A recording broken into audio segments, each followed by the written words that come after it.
Sir, I don't understand. I've closed more cases than any agent here. FBI. Hello, you're watching Premiere Scene and welcome to the Gala screening of The Heat, starring Sandra Bullock and Melissa McCarthy. She's a tight-ass federal agent. You're skilled, but you're not a team player. None of the other agents like you. Wait for my 3 count. 1, 2. Unbelievable.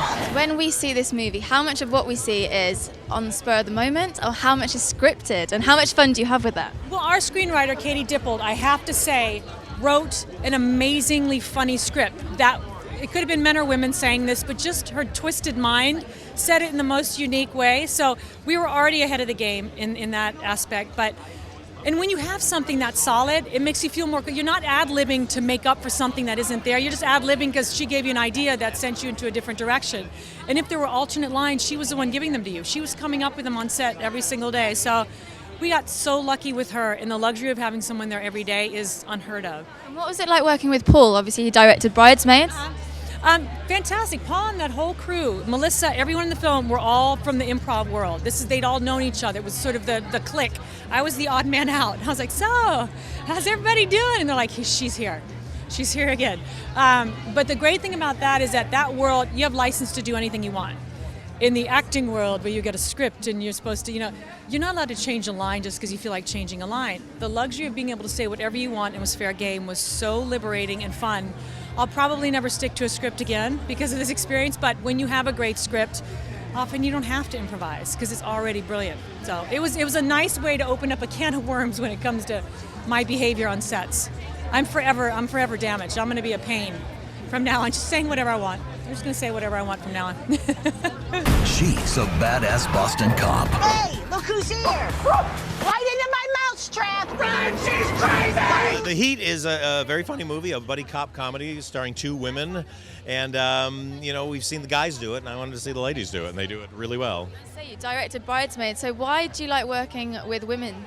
I love funny women. Women have made me laugh my whole life. All my friends have been extremely funny women, and it's been exciting to, to try to bring that to the screen because I don't feel movies do that enough. I don't think there's enough funny ladies in lead roles. That's very true, actually. Do you think, though, although obviously it's females in the lead roles, will it appeal to men as well with the script? Yeah, well, what's been great is that we all do a lot of test screenings as we're putting it together, and men have been responding as highly as the women. It's at the end of the day, it's not about men or women; it's about funny people, and that's what I like about this. It's just about 2 funny people who just happen to be very funny women. I think this individual might be mentally ill. No. Just work with her. She is the best cop.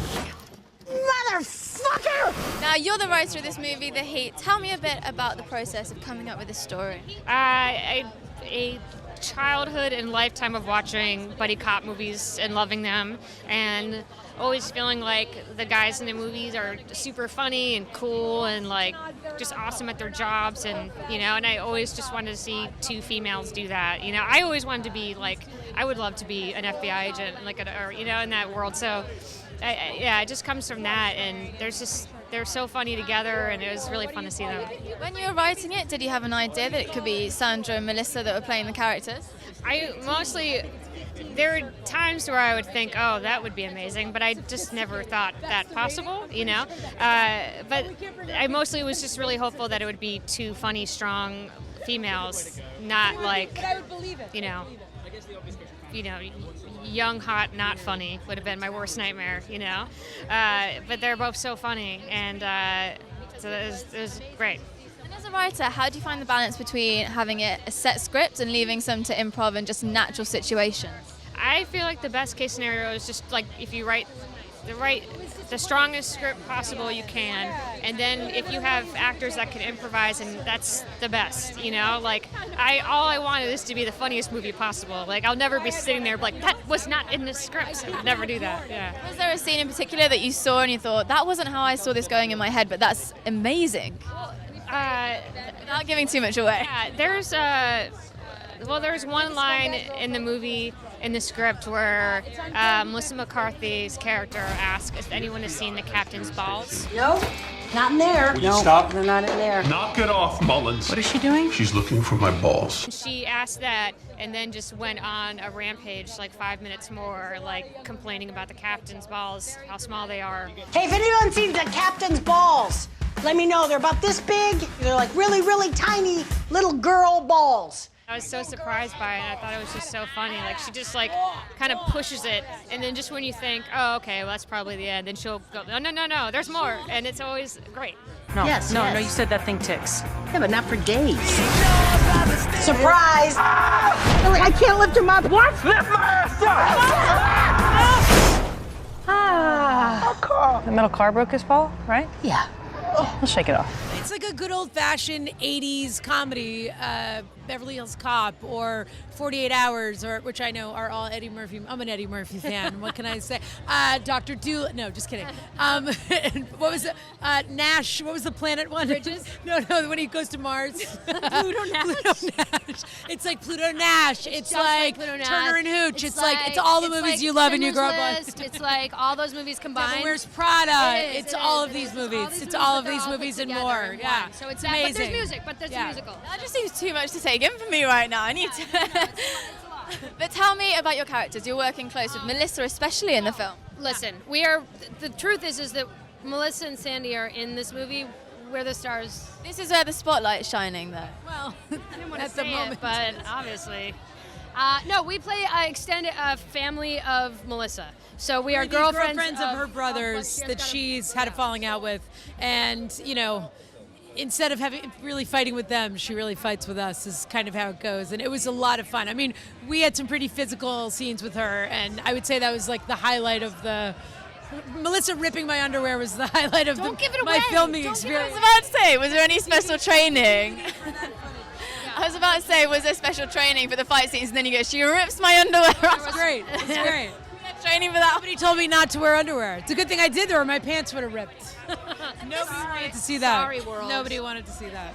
This film's almost a celebration of female comedy, I would say. That's what a lot of the reviews seem to be saying. Well, I think it's definitely a celebration of good old-fashioned buddy comedy, like a duo.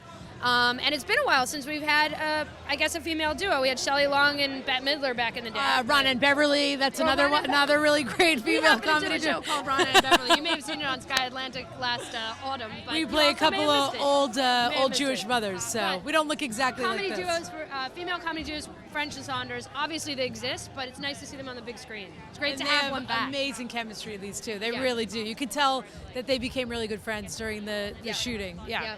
Hair pulling, Yeah. hair braiding, Yeah, they were doing makeup a lot. application, you name it. It was all Leave us happening on alone. set. We're in the trailer. Sandy, let's go prank call lot of Paul that. Feig. A lot of Yeah. that. One final question. Just talking to you guys, I feel like I've had my own personal comedy sketch. But in your expert opinion, what is it that makes a perfect comedy? That is a terrible question. Nudity and violence. I've never had someone say that's a terrible question. It's a little broad. It's a little. Da. I would say honesty. There has to be a little bit of truth in every joke, and that's the thing that rings true with an audience. An audience knows when you're lying, when you're making it up. But when there's something in there that really hits home with someone, whether it's you've got a crazy brother, or that's the way you fight with your sister, or whatever it is, I think that's how you hook them. Thank you so much, ladies. That was really beautiful. Oh, thank you. Sandra Bullock, It's the way we do it on the streets. Word. Don't do slang. It's like watching a nun make out. It's uncomfortable. Melissa McCarthy, Nice big one for you, sweetheart. Who is that? My mom. Let's loosen that up. The Heat, That was pretty awesome.